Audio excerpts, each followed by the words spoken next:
Isang maulang umaga nga mga kamarites. Ayan, kung mapapansin nyo nga nandito na kami sa tindahan at nakapag-ayos na rin ng mga paninda namin. Tapos biglang umulan mga kamarites.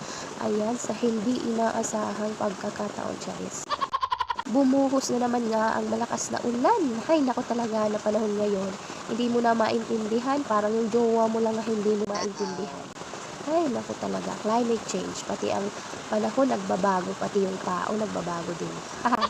Ayun, mga kamarites, mapapansin nyo, sobrang ulan talaga dito sa tindahan at baha na nga, oh. Buti na lang natapos na yung break time bago umulan, kaya ayan, medyo pahinga-pahinga muna dahil tumutulo yung bubong namin. Dito muna ako sa unahan ng tindahan namin dahil tumutulo nga ang bubong. Walang mapagpwestuhan dahil sobrang lakas ng ulan.